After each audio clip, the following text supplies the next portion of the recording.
Here's a brief rundown of some of the modifications I've done to my truck. It's a 2009 Silverado 3500 HD dually.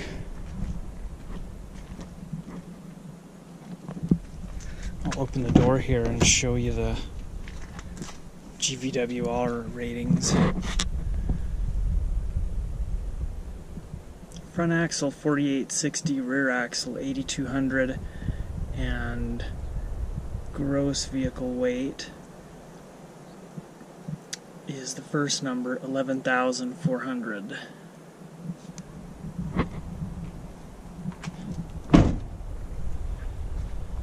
The first modification I did suspension wise was to add pack brake airbags. I went with pack brake because they mount below the frame instead of having a bracket that attaches to the side of the frame. And then I added Airlift's wireless controller and compressor system. I've also added some heavy-duty mud flaps from ProFlap.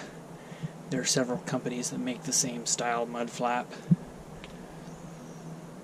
In addition to the airbags, Rancho 9000 adjustable shocks. They're 9-way adjustable.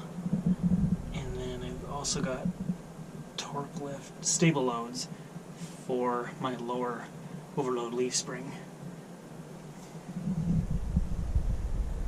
Torque lift super truss hitch, or I should say torque lift super hitch, so that I can use their super truss.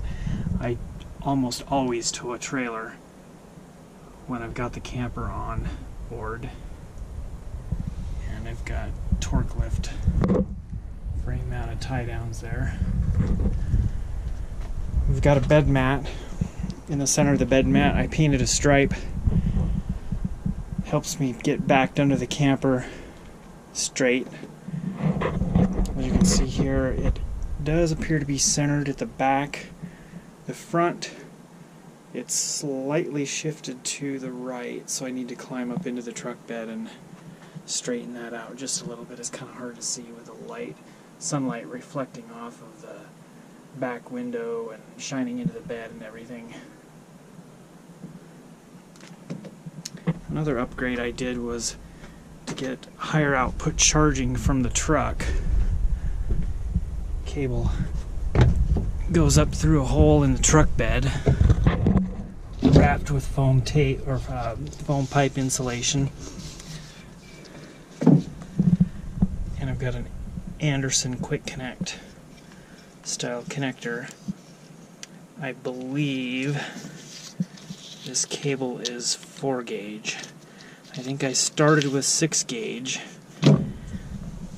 Didn't use it for several years. Didn't finally get the connector installed until probably 2015.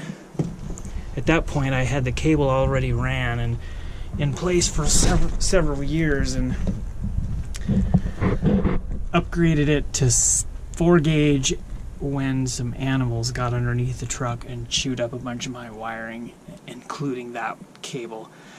That cable routes down under the truck bed.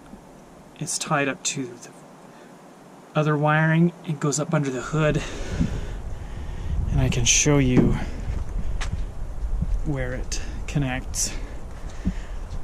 When I had the camper, or the truck initially set up to haul the camper, when I picked up the camper from the dealer, they installed a heavy-duty charge solenoid. It's activated by the ignition switch.